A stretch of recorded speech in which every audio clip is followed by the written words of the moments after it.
Coach is so excited to kick off this new series called Let Them Throw. We are going to give you all the ammunition you need whenever you hear a coach, youth or middle school, say they can't do it. All you have to do is just send them this playlist, and there's going to be coaches all over the country with film, with evidence, with everything you need to dispel that myth right away. We're going to kick this series off with Fecil Blango from North Carolina. Settle in, because we're going to have some fun watching his team go off. So go ahead, let them throw.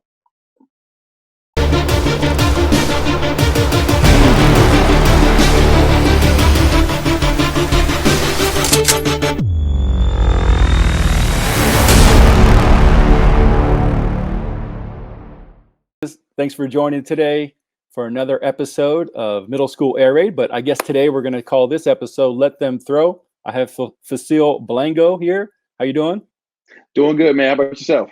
Good. Can't complain. It's midweek, and I haven't gotten yelled at too much this week at the office, so all good. How's your week been going, man? Oh, it's been good, man. Pretty much the same. Just staying busy as always. Yes, sir. Yes, sir. Yeah. Well, cool. Well, to the audience out there, I asked Fecil to come in and kick off this new series I'm doing because now that we've got, the basis of the air raid in.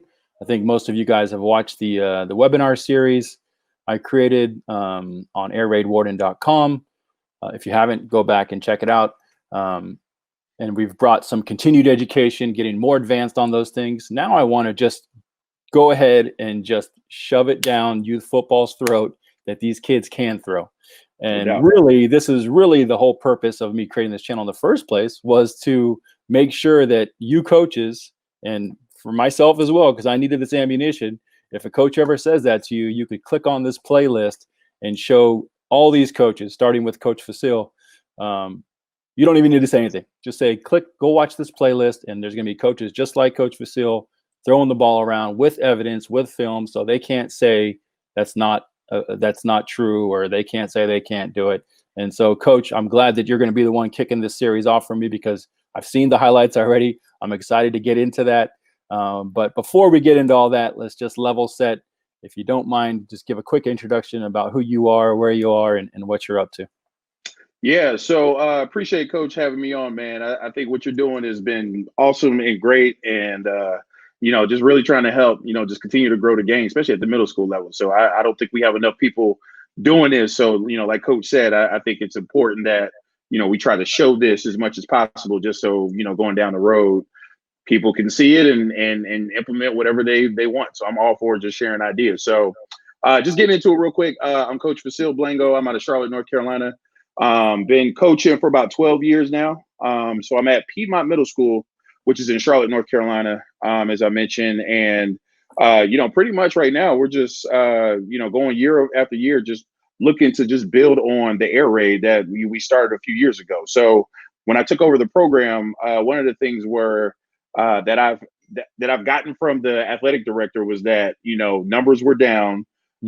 There's always athletes in the school, and they're trying to figure out creative ways just to kind of get the kids back into football, because traditionally, just for the past 15, 20 years, they've been a really good program. They kind of fell off there for a while. And then, coming back around now at this point, I really just took an opportunity for us to, really think about, how can we get these kids back in? And I think throwing the ball is one of those things that they already love to do. So we just wanted to implement some things that they know. So, and then on top of that, I went to East Carolina. Lincoln Riley was there when I was in school. So he threw the ball quite a bit. So I fell in love with, doing that. He was offensive coordinator at East Carolina at the time. So, from there, man, we just kind of just fell in love with just throwing the ball. And, I was coaching in high school for a little bit, and it was just fun, man, just kind of seeing, just some of the things that we were starting to implement. So I knew once I finally got into an opportunity and a position to, be a head coach, I wanted to prove and show that the younger kids could do it, not just the older ones in high school and college and on. Yeah, and that's great that you had that foresight, because, as Coach Salas has said, and I believe it, the lower that we can start proving and showing and teaching these kids to throw the ball and run a true spread offense. And I've actually found it even to go lower than I thought coming into this journey that I'm on, and all you coaches are on with me. That it's definitely needed, and it's going to help the sport in the long term. So I didn't realize you went to East Carolina. That's really cool, man. They had a really cool little heyday there where they were winning a lot of games, scoring a lot of points, and there's no mystery on why, right? No doubt. Staff that was in place. Oh, for sure, man. And I know Lincoln, man, he wasn't going to be there long. So, but when he was there, it was fun to watch. So now it's a little harder to watch, but they're starting to turn the corner a little bit, man. So I hope they'll continue to just keep pushing along. Yeah, it goes in waves, man. Same with Nevada. I went to UNR, and there's some good years that get mixed in with some bad years, but they've gone air raid now too. So I'm excited, man. Cool, man. Awesome. So cool. So let's take it back real quick. So you're at a middle school. Yes, sir. And so just so to frame it up, because it's done differently in every pocket of the country, you guys have the football team that's running through the actual middle school itself.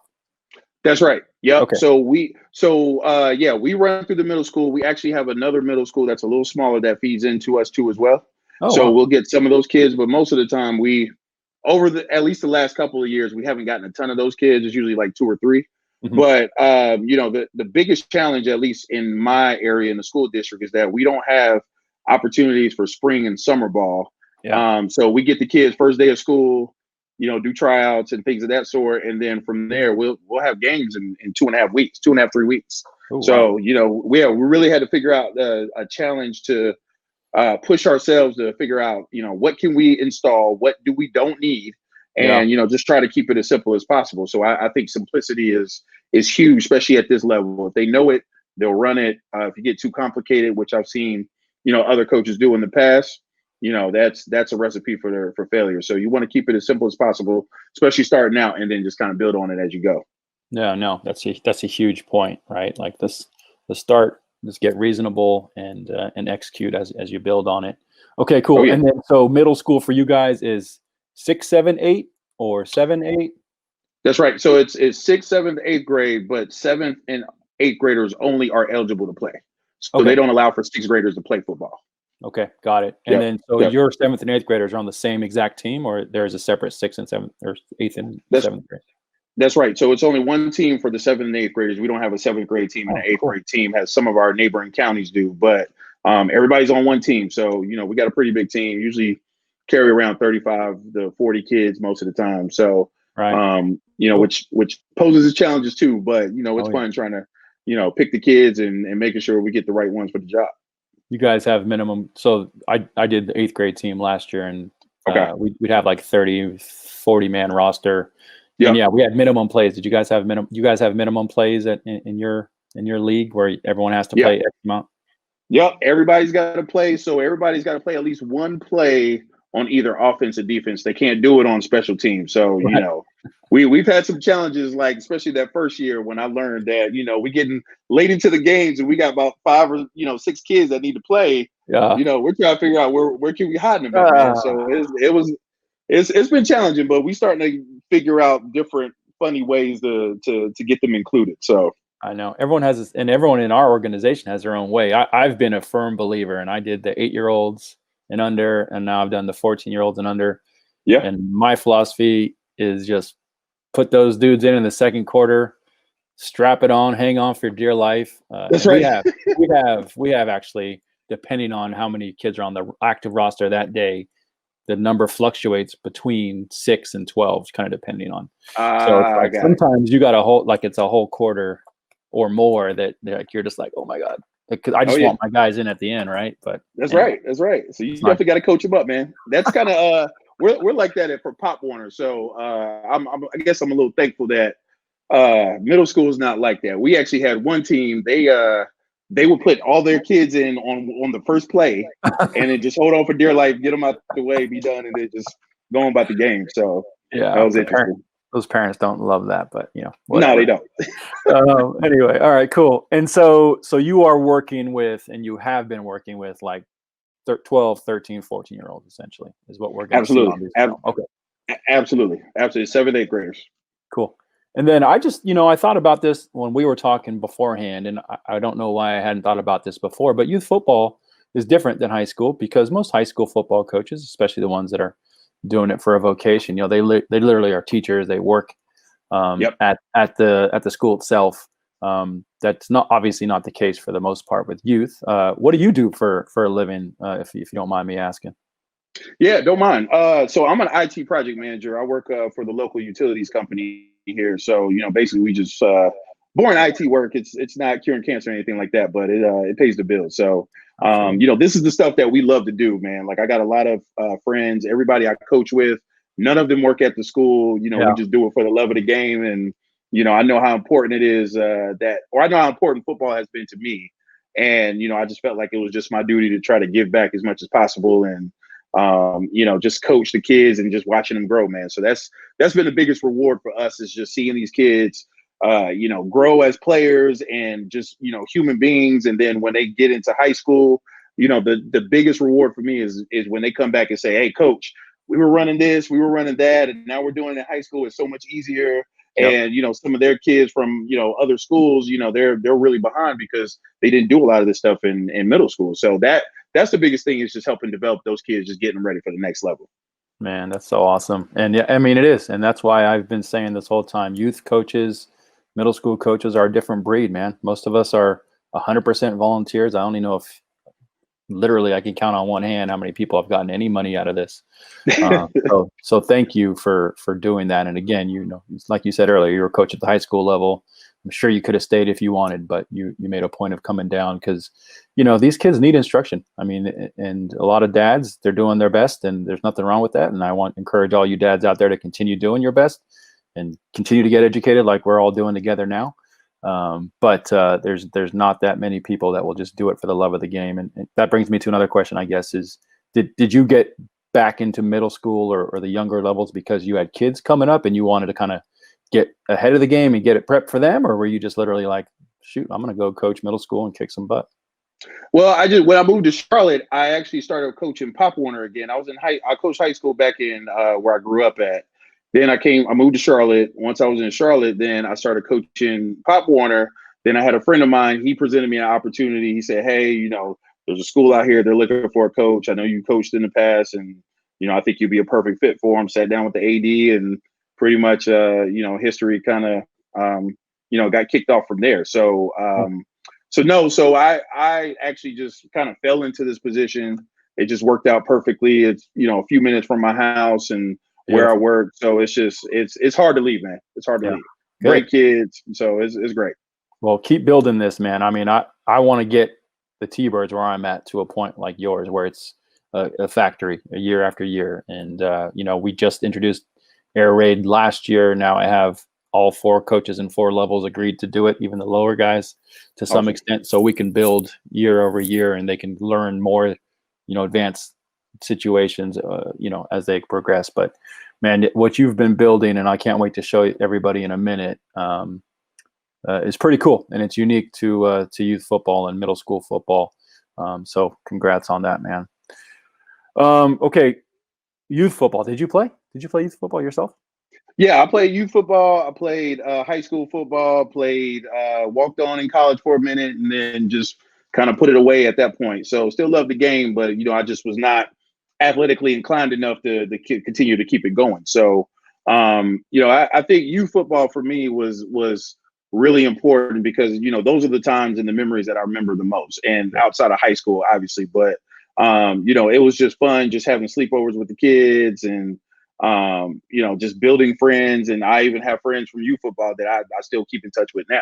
Yep. So it's like you said, coach, it's just important, man, especially at that age and generation, you want to make sure you keep keep everything fun for them. And on top of that, just making sure that it's a good environment for both them and the fathers, just to keep everybody coming in and keep winning those living rooms. Because, with everything with concussions and things of that sort, I know I've had a lot of conversations with parents and just kind of, helping them understand, like, hey, we're not that ground and pound type team. We don't do the head banging and all that other stuff every single play. So, we just have a different brand of football, and it's our way, and it's been working. So we want to continue to do it. Yeah, 100%, man. All those points are huge. Those are all things that a lot of us passing coaches, resonates with us, because it is like it's a I don't know. I don't want to just say 100% it's a better way, because I do respect wing T coaches. I respect, No doubt. all that stuff, man.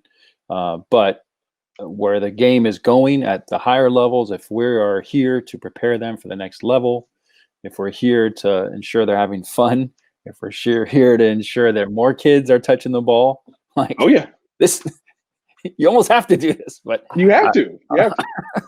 but we'll leave Don't that get me for started another on that. day. Yeah, exactly. Okay, cool.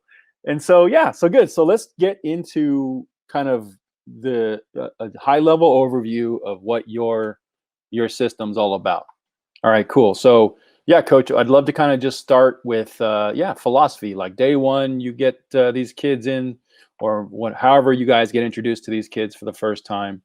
Or do you have a philosophy that you tell them, or tell your coaches maybe? I mean, just what is your offensive philosophy in general, I guess? Oh, no question. So, so one thing, just giving everybody a heads up, I do have a YouTube channel for Yeah, schemes, tips, and drills that I just spinned up. So, want cool. everybody to just jump on there, subscribe. It's going to be a lot of stuff that Coach Lasker already have on his site, and I think that I just want to help continue to grow the game, especially at this level. So, wanted to just do that real quick. Yeah, and I will put your YouTube channel subscribe in the description below for everyone. Just simply just go down while you're watching this right now. Go down, click on his link, and it will bring up his subscribe button. Just hit that real quick. Okay. So, yeah, hey, no worries. Appreciate that, Coach. All right. So, just talking about just the offensive philosophy for us. So, we have a mantra, and this is something that we go over with all of our kids once everybody makes the team. And pretty much these are just some of the items that we want to make sure that we continue to just hammer home every single day. So, we are just kind of talking about just us being an air raid team. Everybody knows what air raid's all about, but we really live and breathe by just throwing that ball vertically and horizontally, and just making the defense, just guard the entire length of the field and width of the field too as well. Yep. So, another thing too is tempo. Tempo is something that is something we live and breathe by as well, and I think that it's a huge component to making us very successful at what we do, just due to the fact that a lot of defenses and teams don't even practice this, and this is something that we continue to push every single day, even in practice, in game planning, things of that sort. We do everything, tempo, tempo, tempo. So we'll make the games easy as possible. And you'd be surprised, Coach. Like it's just fun watching some of the teams tap out. They don't know what to do. They're calling timeouts, and that's when our kids really start believing in what it is. And it's just so funny, man. Just even looking at our offensive linemen. They're like, Coach, let's keep running. We got to keep tempo, keep it up. Mm-hmm. And that's just a huge proponent of what has made us successful. So we continue to do that. We play fast. And tempo doesn't necessarily have to be just playing fast. We try to change it up throughout the game. So it just depends on, down the distances. It depends on situational times in the game. We'll get to the line quick. We'll no huddle. But there are times that we want to snap the ball every 8 seconds, and there's times that we want to just hold and try to kill a little bit of the clock. So we'll have a check with me, we'll do a freeze or something to that extent, just to help with that. So, and we'll get more into the tempo piece here in a second. And then just a couple of things about talking about what we will do.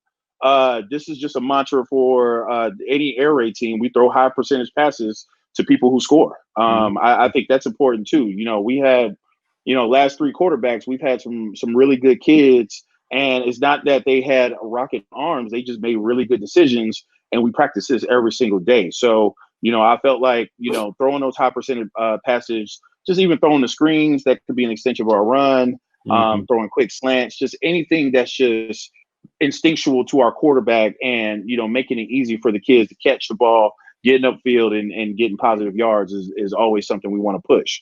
And then next, talking about just confusing the defense by running very few plays with multiple formations. So, I've heard a lot of people who have, a litany of, plays. We're not quite like that. I like to install concepts, and then once I install the concepts, I can put that on any formation that I want. So, so that's one of the things we want to do, just to keep it simple, because as I mentioned before, we get kids first day of school. We don't get the opportunity to have spring ball. We don't have summer ball, things of that sort. So, we got to make sure that it's really easy for the kids to pick up, but then they can still play at a high level. And then also, the passing game. The passing game is huge for us. So we want to be able to set up the runs that way. So, I know a lot of people say we set up the pass with the run, but we do it the other way around. We do a lot of passing to, empty the box. But then you'll be surprised, Coach. I'll have a couple video clips where we'll have, 3, 4 guys in the box that we'll be able to run. And most of our running backs for the last 2 years have averaged more than 8 yards a carry just due to the fact that we pass so much. When they did get carries, they got big gains. Woo, love it. Yeah. Love So, a nice yards per carry average, man. That's what I always look at first. Oh, it looks good, man. It looks great. So, and then on top of that, just having great discipline. I think just doing that across the board in football obviously is huge, but the mental mistakes is the one that we really preach hard on. I'm okay with, the kids making mistakes during the play. You're playing hard, you're playing aggressive, you get a holding penalty, fine. We're not going to make a big deal out of that. But the things we can't control is the things that happen before the whistle and after the whistle. So those are the things that we really try to preach hard on, is getting lined up correctly, making sure you get your splits right, knowing where you're supposed to be, and not having those mental mistakes throughout the game. That has always boded well for us. And then lastly, talking about just winning the fourth quarter. If you win the fourth quarter, you're going to put yourself in pretty good position to win the game. And not only that, to finish the game. Finishing has been our biggest thing. And we struggled with that the first year, which kept games closer than they probably should have been. But, we really preached hard about, hey, we got to win this fourth quarter. I don't care who's in the game, but, at the end of the day, let's just make sure that, we want to be able to put ourselves in the best position to finish the game and really put our mark on that particular day. Absolutely. No, I love it. And yeah, clearly so many great pieces of air raid philosophy here, guys. Love the high percentage throw passes to people who can score. I mean, that is it in a nutshell, right? And I love it. Not too many people put the discipline piece anymore, and I think that's huge. And obviously, I think that's kind of at the root of why we do this in the first place, right? It's yes, we want to play football and teach these kids how to be great at it, but the discipline, mental mistakes, that is a lifetime skill that we will teach every single day. I love that. Thanks for including that, man.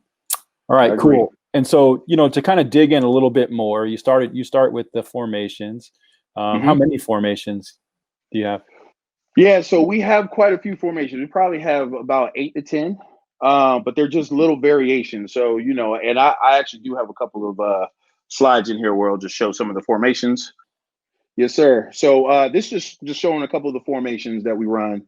So this is just our doubles, or what we call 20. Yep. And then this is just a concept that we'll run out of 22. This is the shallow that we talked about, Coach. Mm-hmm. And the only difference that I do here, I like running this Y, almost like a Y cross, instead of getting them up here and then trying to dig and get across behind these linebackers. What I have found is that, if they run that Y inside that outside linebacker and over top of the mic, generally this linebacker opens his hips towards that Y, and he follows that Y for just a couple of steps. And if we get him going in to the opposite direction as we're running the shallow the other way, it has become very, very prevalent, and they're open quite a bit. So, that's just something that we like to do. Interesting. Yeah. That's every other place I've ever seen is trying to get that outside linebacker to turn the opposite direction. But that makes sense. I mean, you're literally on an outside release on that outside linebacker over the Y, you're kind of keeping him in that grass area to some extent instead of clearing him out.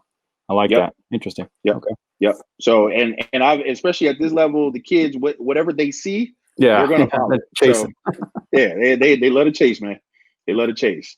So, so this is another formation that we run. We run empty out of this. So, what I like to do, I like to split my outside receiver and put them into the slot.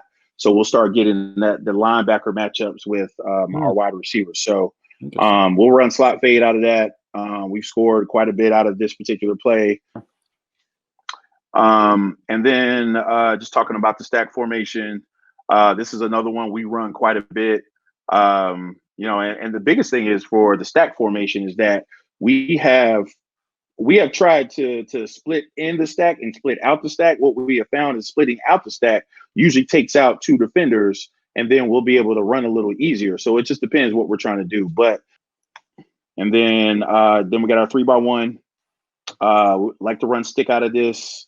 And then we've also run Y cross out of this too as well. Those are the bread and butter for these particular plays. We'll run a little bit of sail, but for the most part, it's either stick or Y cross. And then this is just our blue formation. We'll go 2 back sometimes. We still throw out of this. We got a flex play, which we'll run. As you can see here, we'll just run the F, have them run inside zone, and then we'll have the tailback just do a motion and fly out here and just see if we can get the linebackers to be influenced. Either if they stay in, we'll throw it out. If they go out, then we'll just hand the ball off, or we still can throw the little stack bubble out here. So we'll just see how they line up. But I love plays like this because there's literally 3 plays in one. You can run inside zone. You could throw, throw that route out to the tailback, or you can also just throw a little bubble to the Y. And these are all simple throws. These are 10-yard throws, 10 5-yard throws, and we're making it easy for the quarterback, and then we're just letting our athletes be athletes. Okay, and then pistol, we still do a little bit of running too as well. So, we'll just put our F behind the line. Sometimes we motion them across, kind of like an H back. We'll run a little bit of power. We'll try to just zone it up if we can. And then what we like to do, we like to throw out of this, but what we'll do, we'll fake some kind of run action to the tailback, and the F gets lost, and either he'll run a little flat, he'll run a little F wheel. There's so many things that we can run off of that. Quad, just another one. We love to run quad. Just this is basically like a running play to me. We just throw it out to the tailback. We got 4 blockers out there, and it really forces the defense to declare what they're going to do. Either they're going to bring out and flank out enough defenders to get our matchup right, or if we have the numbers advantage, we throw it out to the tailback. Most of the time, if they'll start overplaying this because they got a few good chunk yards out of that, then we'll have our L receiver. He'll run a little slant right there, open grass, easy pitch and catch. Again, 7-yard throw, catch, make somebody miss. It turns into 10 to 15 yards really easily. Yeah, I think this is the one thing that you and David Hunter have convinced me to add to the playbook this year. I mean, it's just low cost, high value. I mean, it's almost too easy not to put in, and I think at every level too, just have a unified. And what's so funny is it drives me nuts. Our entire freaking league does this. They call it the wedge, right? But they put them right behind tackle and guard, and they just run that stinking wildcat wedge. And so I just push the line up. Yeah, and I'm just like, oh my gosh, you guys come. It's 2020, but this is kind of a FU from me to them. Like, this is a flying wedge. How about we do it in the air and modernize a little bit? The thing you guys are doing, except out, we're throwing the ball because it's 2020. Exactly. There you go, Coach. I love it, man. And then, just again, the numbers advantage. We're always gonna have the numbers unless they overplay it. Then we'll have the backside look. I've seen people even not have any linebackers in the box, and I'll have quarterbacks or not even running quarterbacks. They'll get 10, 15 yards before, anyone even get close to even touching them. So, I love this play. And we don't run this enough either. Yeah, it's I'm excited about watching this play because people are going to be pissed about it. I can't wait. No doubt. Let me know how they go, man. I'll be really interested to see how other people are playing it. But yeah. So, and then empty bunch. We just we like to do a couple things after this. We'll run sail. We'll run jet sweep. Most of the time it's jet sweep though. And then this is our pirate formation. I went over this with Joe. Cool. Just kind of just talking about just making things uneven, doing something exotic. The kids love it. Something different, and typically they're going to be misaligned, and it causes a timeout for the most part, and then we'll come back to it at the different part of the game. But it's always fun to run stuff like that. But yeah, so these are just the core concepts that we run now. So our quick game, we love Y stick. Our quarterbacks last 2 years have been really good at using that. We'll throw fade out. Our screen game is bubble screen and quicks. That's all we do. Try to keep that as simple as possible. And for me, I always think that is an extension of our run. It should be as easy as just handing the ball off. So that's one thing that we rep every single day is just getting that ball outside. And then, we'll have, tackle drills where we'll throw the ball outside. Wide receiver got to get up and try to get as many yards as possible, as quickly as possible. Don't dance, just go. Yeah. And then passing game, this is where we live. Y corner, Y cross. We'll run sail, verts, and shallow, which has been a really big play for us this year. That gave us a lot of yards, especially throwing that shallow route. Throwing a 5-yard play and it turned into 30 to 35 yards. That gives a lot of confidence to your quarterback. So those are the things that we want to continue to just kind of keep preaching, is that you don't have to throw 70 yards, or you don't have to throw a 15, 20, 25, 30-yard pass every single time. You just want to make sure that, you're just giving it to your playmakers and let them do what they do.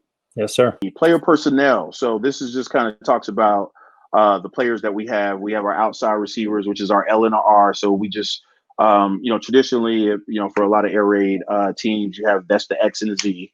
So we'll just keep our L on the left side, R on the right side at all times. So we're not flipping and flopping and doing all that stuff, just to kind of keep it more simplistic for the kids. Our Y is always playing on the ball. That's generally a bigger receiver. He catches balls in traffic. It's usually one of our best receivers, especially in our offense. This year, actually, he wasn't really that big. Our Y actually was like 5'3", but just strong, gritty kid, catches everything. Yeah. Just a bulldog. He'll take hits. He's just a great kid, man. I love that kid. Awesome. And then, our F is typically, a speedier guy. He can, both play running back and also a little bit of that slot receiver. He'll take a lot of our jet sweeps, and our tailback is our tailback. So and this just talks about just some quarterback play over the years. This is just, as you can see here, we've had high completion percentages. For the most part, we didn't throw a lot of interceptions. We've had a lot of good quarterbacks who made good decisions, and that's, I think, is the biggest thing. So, my quarterback for 2019, he always wants me to put an asterisk because he had 1,581 yards, but he did that in 5 games. Oh, so nice. Yeah, so he was a really aggressive kid, smart, loved the game, and really just making sure that I have a quarterback that has a good temperament. Like I said, doesn't have to have a rocket arm, but at the end of the day, as long as they can make good decisions and facilitate the ball, then we're going to be in pretty good shape. Yeah, and I agree. That's a great point for everyone out there. You don't have to run this offense. To you coaches that are coming in to learn a little bit more, you don't need a kid with just a cannon. It's more about IQ and decision making. And if you can throw 20 yards like most 7th and 8th graders can, and you like the game enough to kind of go a little deeper, that's all you need. That's it. I want to make sure that coaches understand, do what that works for you. Like, you don't necessarily, just because it's an air raid concept, that doesn't necessarily mean that you have to run it exactly how everyone tells you how you should. I think that you should be able to, use that as a basis. Yep. And then go from there. Just make sure that it works for the quarterback and works for your receivers, and everything kind of take care of itself. And, air raid is more of a mentality versus just a playbook. So that's the other thing people need to understand. Yeah, let's get some cool highlights on here for everyone to see and get excited about.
what we love, Coach. This is, this has been fun, man. Like, I think that, again, like I was saying, I think that as long as coaches see other people doing it, I think they'll be more prone to do it. I think we just got to get out of the mindset of, this is how it's always been done.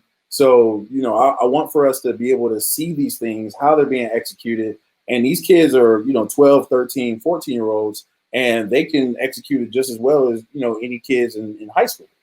So, 100%. it's just about how you teach it and making sure that it's relatable and they'll understand how to do it. I think that the one thing I love about my coaches is that we take ownership in that. If a kid doesn't understand it, it's not his fault. It is our fault, and it's our responsibility to explain it in a way that, they'll be able to see it. So, even like our risk coach, we've gone more to like a visual approach, and, the kids understood how that worked because everybody's not, remember the play and I go here and this is how it works. Give them aids that is going to make it, more easy for them to understand it, and good things are going to come. Guys, just a reminder, Fecil and I are going to sit down at least a few more times and dive much deeper into his plays and how he actually runs plays and progressions and those type of things. He's showing you proof it can be done at the middle school level. He's giving you proof, not just like one group of kids that was awesome did it for him this last year.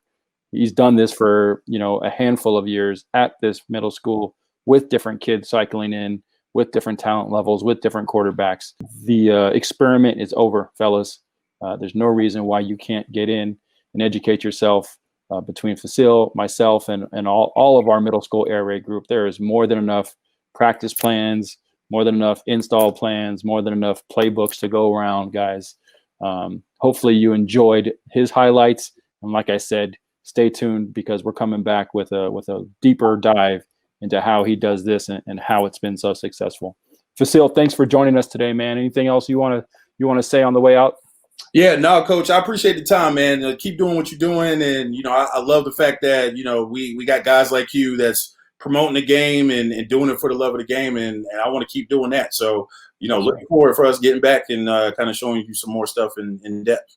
Yeah, and I'm so appreciative of you jumping in and joining this journey with all of us. And I think it's kind of like a youth football coach thing. So let's all just keep it together, keep letting these kids spread the ball around, get these participation numbers back up. That's right. And most of all, let them throw. Thanks, Fecil. We'll talk soon, buddy. All right. Appreciate it, man. All right, dude. Thank you.